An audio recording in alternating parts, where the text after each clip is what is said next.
Good afternoon, everybody. 12:06. We'll stay on top of that traffic situation for you all day long right here. Sort of some breaking news happening in Orlando, and that is that if traffic wasn't bad enough on the busiest week in Orlando, arguably, we now have a sign down the roadway on the 408. That always makes it more fun, right?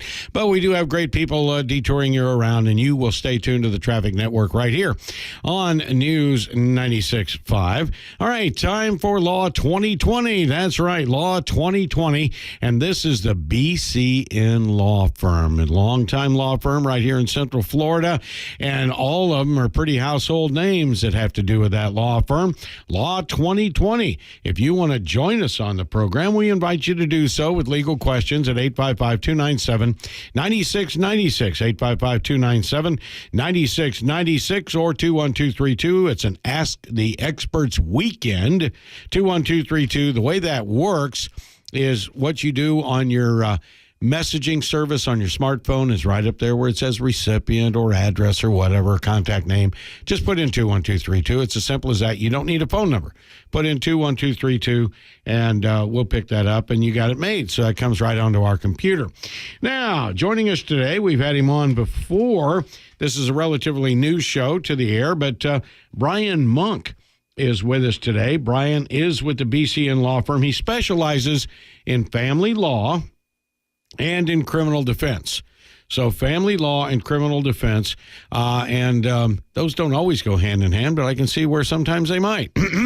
Anyway, tell us a little bit about yourself, and we're going to be going through some family law questions here today and also criminal defense questions today. So if it's outside of that realm, Brian has a good knowledge of all facets of the law, but we're going to try to specialize on these two areas. Family law, which is very, very important, and criminal defense questions. So go ahead, Brian, and give us a little bit of your background. Well, good afternoon, and thank you so much for having me here. That's right. Our firm is a full-service firm. Any questions that anyone out there has, we can answer. If I can't tackle it here today, I'd encourage you to call the firm Monday through Friday, regular hours, and we'll give you the number throughout the show. For me, this is going on my 9th year practicing as an attorney. Throughout my career, I've interned for judges, federal judges, state judges, and early on in my career, I developed an interest in family law after having clerked for a family law judge. Additionally, I'm a former prosecutor. I prosecuted up in Ocala, Marion County for 2 years, felonies and misdemeanors. Handled over 50 jury trials to completion while a prosecutor up there. And what I've discovered is there are a number of cases that have an overlap between family law and criminal. Unfortunately, sometimes you have cases that involve when people are splitting and separating, you have someone accused of a domestic violence battery, which is a criminal charge. The victim spouse may then go in and seek a domestic violence injunction, which is a separate case. And then a third case can be a divorce case. So it's not uncommon to have 3 cases stemming from one unfortunate life event in someone's life. Do you find, too, that too few people that have some instances of violence in their relationship, too few of them seek legal remedy? It's hard to know because if they're coming to me, they're seeking legal remedy, of course. But I think an impediment for a lot of people is finances. We get a lot of calls just simply asking, I'm just looking for the price. And there are a variety of attorneys out there that charge a variety of different prices for the services they perform. So, in this day and age, people are more tech savvy. They get online. Generally online, there's some good online reviews, and it can give you a flavor of the different types of attorneys. You can get a look at them before you ever even call them and get a feel for what they do. Okay, if you have a question about family law or criminal defense, you don't have to use your real name because we know this is a very sensitive subject matter. Both of them are. So you can just call yourself anything you want, but we do need the facts, okay? And you can join the conversation right now at 855-297-9696 or 21232. And again, we're covering this traffic mess out there for you so we can get you to where you want to go on time. All right. Now, do I need an attorney to get a divorce And what are the advantages of having that attorney? Well, that's a good question. And technically speaking, a person does not need an attorney to accomplish a divorce. There's a number of self-help forms out there, and many people do attempt to accomplish a divorce on their own without an attorney. Having an attorney involved will greatly safeguard you against future problems down the road. So it's highly recommended. If the first attorney you talk to is outside of your price range, keep hunting, because it would be better to have an attorney than not. Have you, without giving any names, of course, do you have scenarios and good war stories that you can share with us about somebody that didn't have an attorney, initiated all of this, and then maybe came to you a year later or 6 months later and said, uh-oh, what have I done? Sure. I mean, right off the top of my head, they're not necessarily anything dramatic, but what I can tell you generally is it's the one thing that people don't button up from the beginning and pin down, ends up becoming the point of contention later. You know, a common example that comes up is uncovered medical expenses. When people have children, they allocate, how the uncovered medical expenses will be shared or divided between the parties moving forward after divorce. I've seen some final judgments that are totally silent on that issue. They don't address it at all. So you have one parent that wants to take care of the children and goes ahead and pays for the uncovered medicals, and over time they rack up to $2,000, $3,000, $4,000, $5,000, and they seek reimbursement from the other parent, and the other parent says, well, I don't have to do that. So really any provision that could be a problem that is not addressed at the outset almost certainly will become a problem down the road. Brian Monk is with us. He is from the BCN Law Firm. The show you're listening to is Law 2020. Do you see situations where the spouses go, hey, we're going to split up, but we've agreed on everything. Man, we don't have a problem in the world. We just agree that we can't agree anymore. And so we're going our separate ways. Nobody's to blame. Everything's fine. And then all of a sudden, 6 months, 7 months down the road, the you-know-what hits the fan. And all of a sudden, they are bitter enemies. Sure. And really the way I handle that is I say, are you sure you agree? And then I start to ask them about a variety of issues. And inevitably, there's one or two things that they'll tell me, well, I'm not really sure we have an agreement on that. And, I'll write up my retainer agreement that says, look, I'll charge you this if you really and truly have a full agreement. But if not, we need to renegotiate, because, no attorney wants to get involved in a case that's going to be a year or 2 year long battle for some small, flat fee. In reality, until both parties sign the document, it's not a complete agreement. All right, David in Eustis, sounds like you've got a very interesting case. No names, please. No, not the judges, not the court, or your former spouse. Go ahead, man. Okay, my name's David Yost. Oh, sorry. Yeah. Anyway, I was married to my cousin for, we married in 99, and then we got divorced 2.5 years later, and then we got remarried in 2008, and we were married for 3 years, and we've had our problems off and on, arguments and disagreements and such. And she, the last time, she threw me in jail after she beat the crap out of me. The cop arrested me instead of her, even though I'm the one that called. While I was in jail, she divorced me.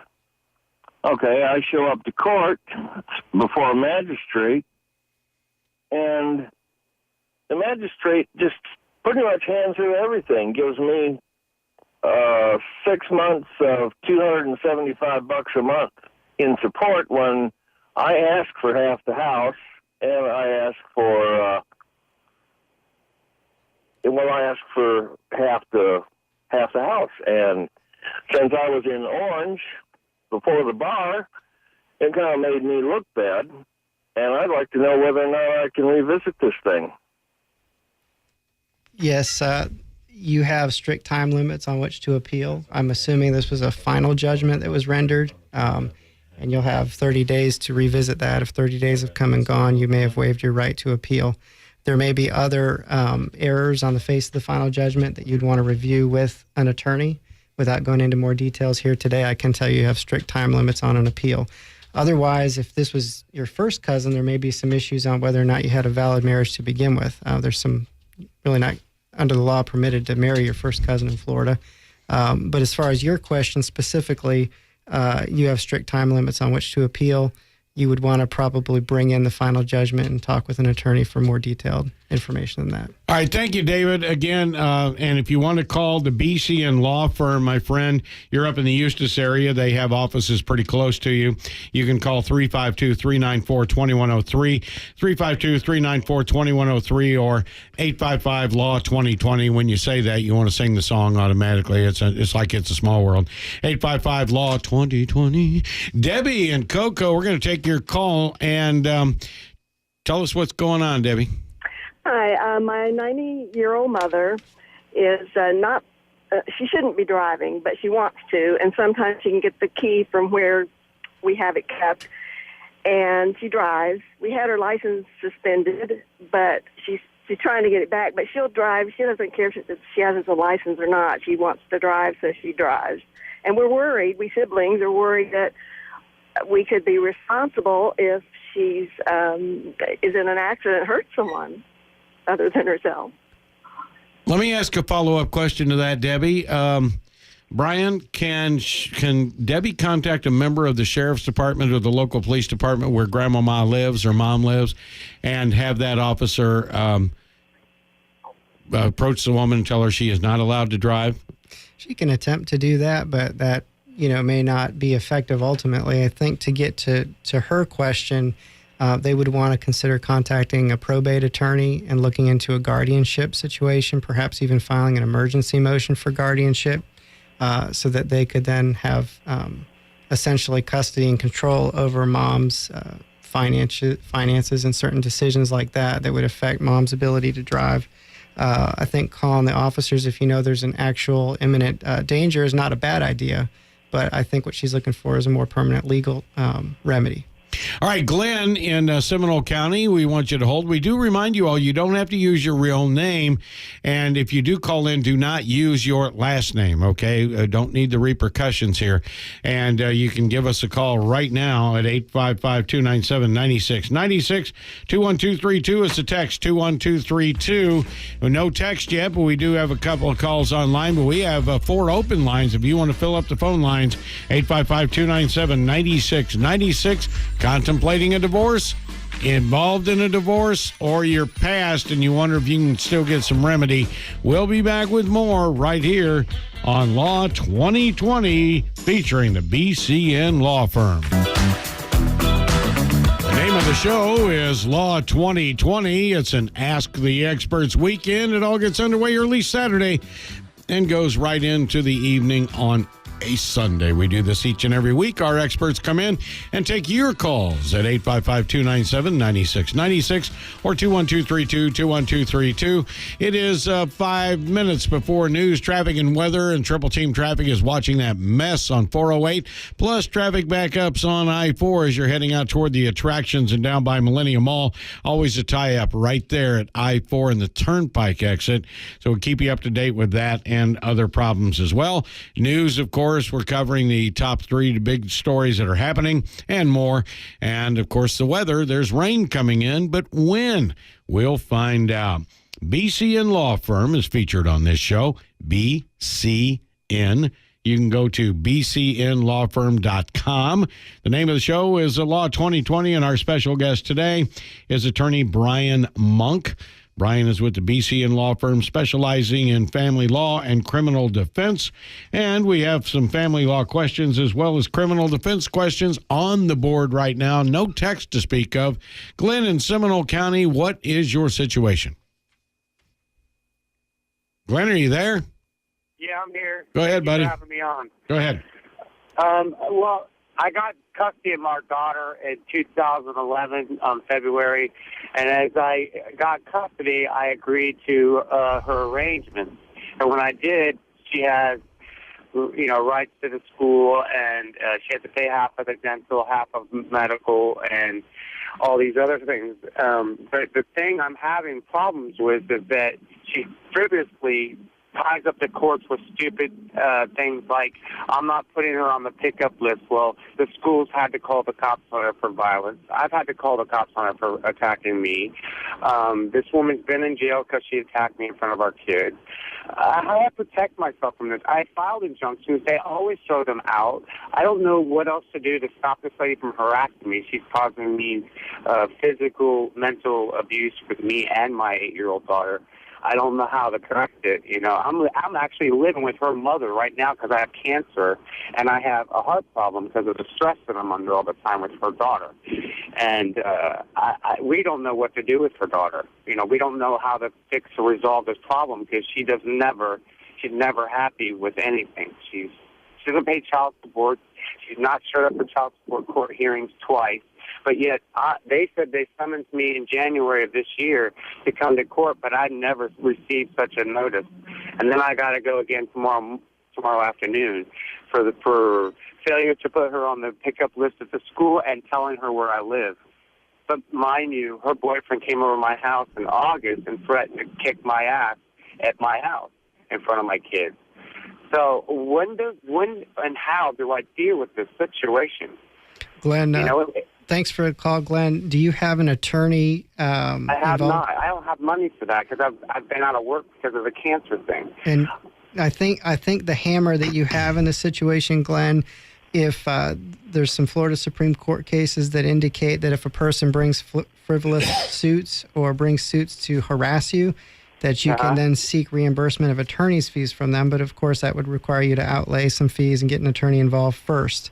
Right. But there is some... I can't even get this woman to pay child support. How am I going to get her to pay the attorney fees?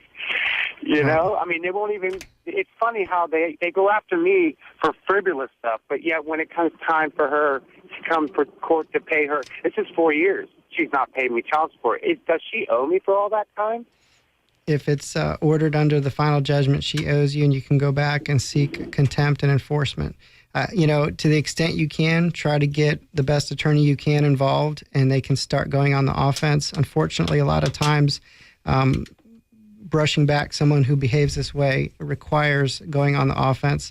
What you have, if you can prove that she's engaging in frivolous litigation, like setting court hearings and not showing up, you can seek attorney's fees from her for doing that. And that's the best you can do at this point, given the circumstance. Okay, let's get Kimberly on the line. Kimberly, we're going to get you started, but we may have to hold you through the break at the bottom of the hour. We remind everybody, you don't have to use your real name. And please, can you stay away from the profanity, please? 855-297-9696, 855-297-9696, and 21232. Let's go to Kimberly. You're on. Hi, thanks for taking my call. My very good friend, she was in a relationship, not married, for 17 years, and the man walked away 8 weeks ago. They owned assets together, condominium, a boat, and some vacant land. It's been 8 weeks. He has not made any payments.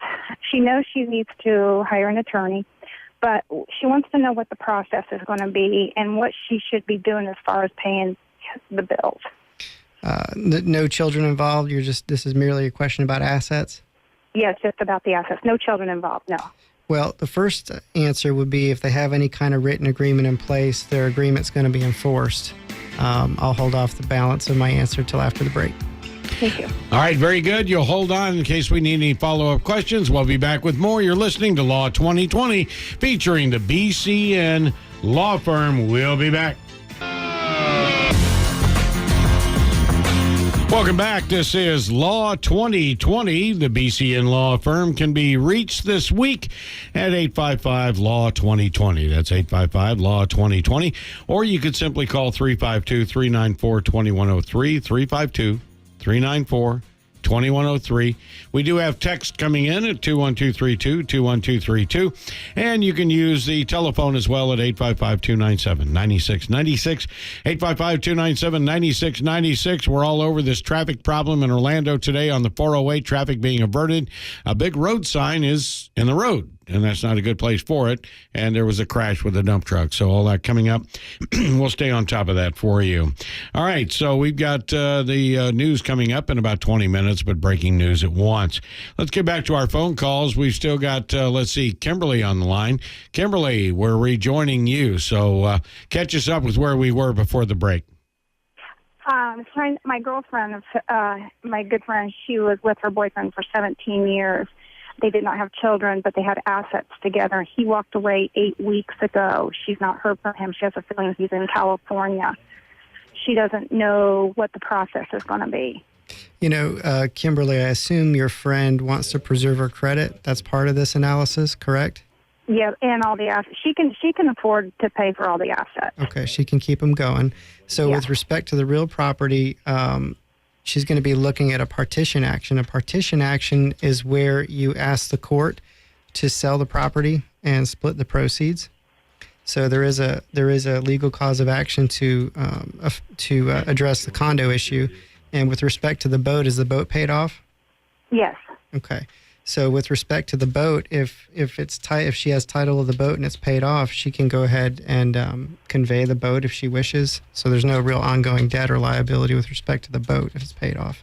Her main issue is the condo, it sounds like. She has an equity line of credit of $80,000 with him for the property, and that's what they're paying. That's what they were paying on.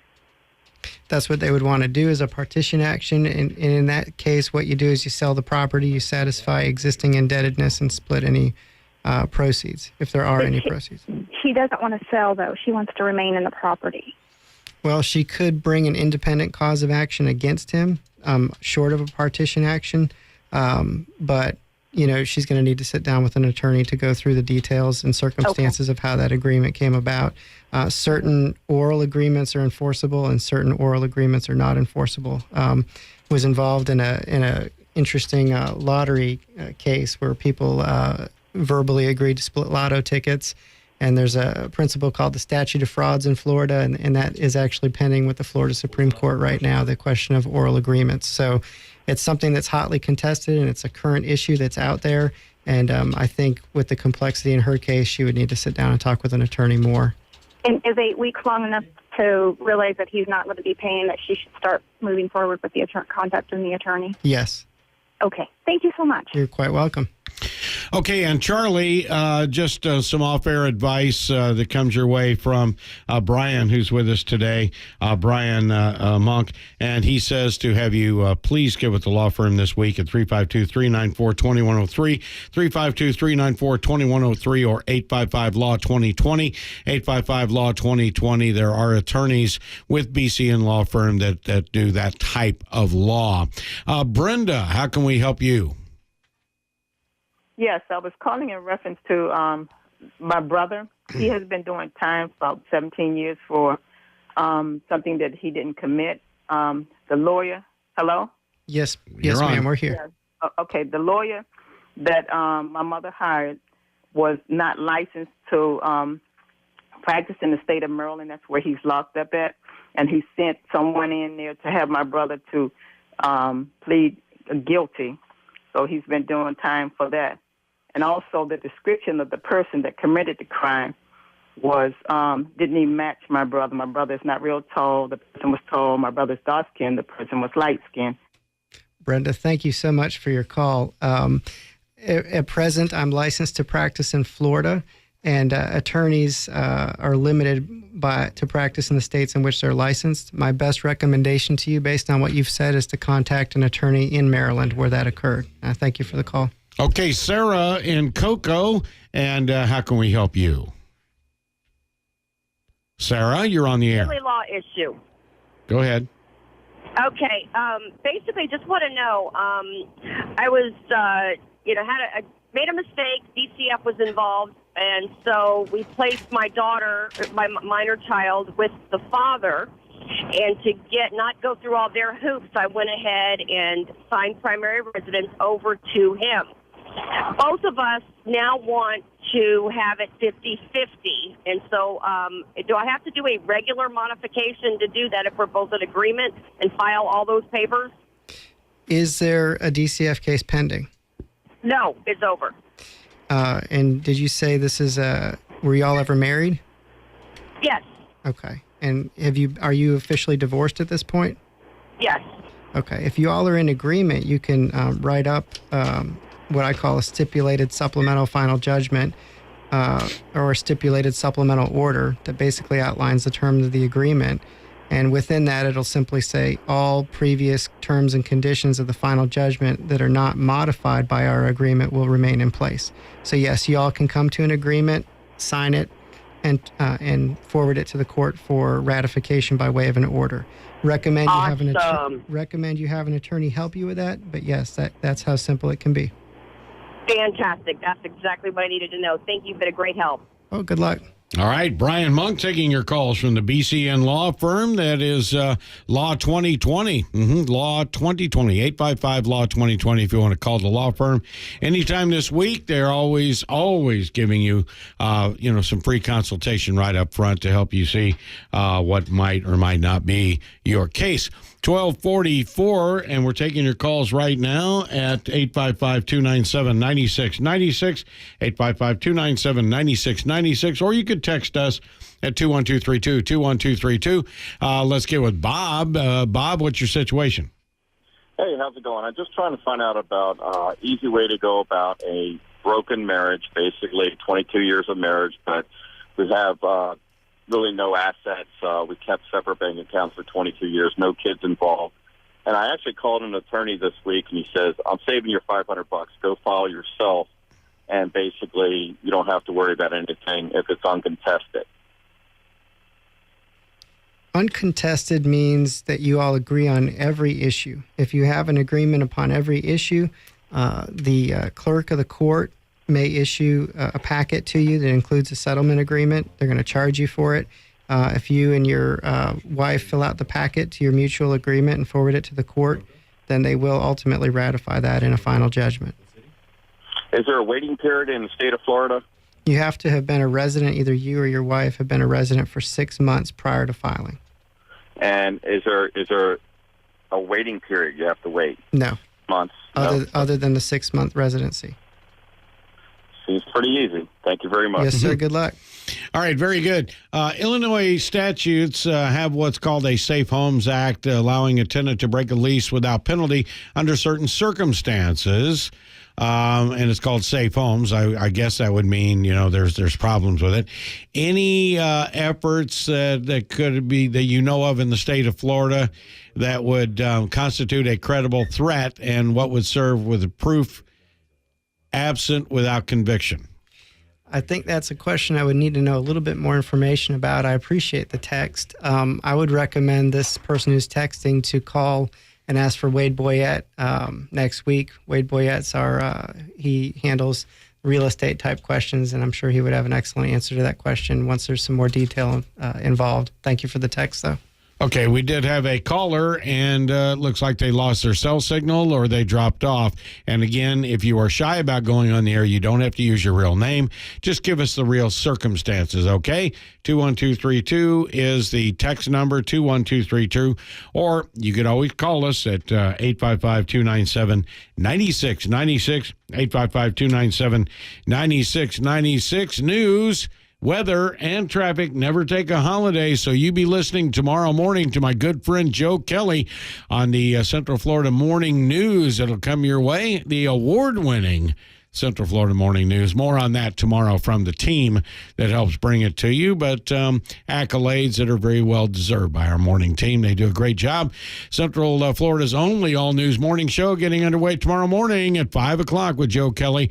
And again, we are watching the roads for you right now because there was a terrific accident on 408, which brought down one of the big signs, which is making driving on the 408 a real problem right now. We'll get more on that coming up right now and the 3 big things you need to know.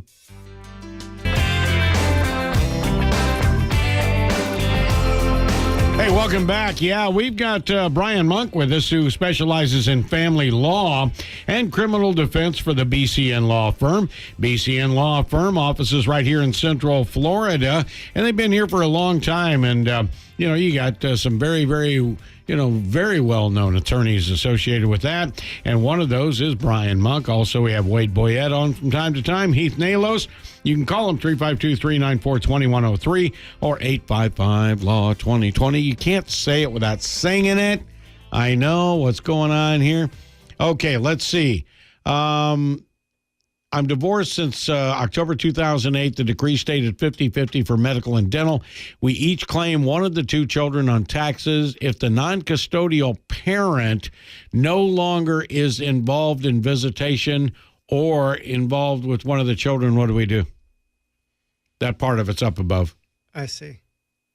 Well, if they're paying child support, you can petition the court to amend the final judgment to reestablish child support commensurate with the child support, commensurate with the time sharing. So in other words, as a person has more time sharing, their child support obligation can go down after applying the child support guidelines. And if they're not actually exercising their time sharing, they may owe more on child support. So that's one avenue, is to have the court readdress what the actual time sharing is and to see if the child support should be adjusted.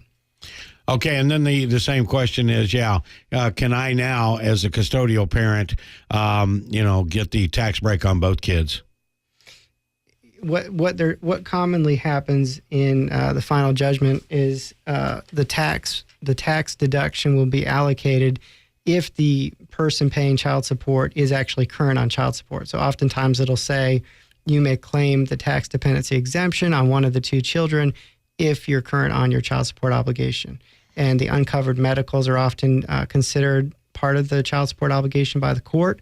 So if they're not current on either the support or the uncovered medicals, I think that person would have a valid basis to come back and ask the court to allocate the dependency exemptions to them until that other parent comes current. Okay, 7 minutes before news, traffic, and weather. Watching that situation on the 408, by the way. Okay, how is, this is from the show notes, how is alimony figured in the state of Florida? And a linked question, how is child support determined? Alimony, what a court's going to do is they're going to take a look at the financial need of the spouse requesting alimony, and they're going to look at the financial ability to pay of the other spouse. And there's things that can affect that over time, such as being laid off or being fired from a job. If a person, for example, is fired from a job through their own fault, the other party can ask the court to assume that party is capable of earning that same amount of money they earned before they were fired through their own fault. So for alimony, a court is going to be looking at financial need, financial ability to pay. For child support, the court is going to be looking at the party's incomes and applying a statutory guideline or formula. They're going to look at the incomes of the parties. They're going to look at if daycare expenses are paid by the parties. Also, part of the child support guideline is the number of overnights. And if a party exercises substantial time sharing, which is 40% or more of the overnights, that factors into the child support guideline as well, in addition to health insurance paid for the parties and health insurance for the children. So it's a mathematical formula that you'd want an attorney to sit down and help you with. Oh, here's one that pops up a lot. How does my child's state residency impact custody? And the Florida Senate changed the terms now. We don't anymore talk about custody. Now we talk about time sharing and parenting plans. But when people say custody, I think they're referring to time sharing. And the Florida court doesn't have jurisdiction to address time sharing over a child if the child hasn't been here for 6 months or more. So under law, and it's pretty uniform law throughout the United States, the home state of a child is defined as the state where the child lived for the preceding 6 months.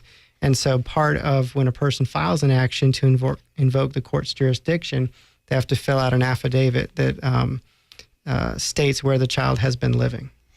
Do you see a lot of situations, Brian, where the husband and wife will declare something and then over a year or two, situations change?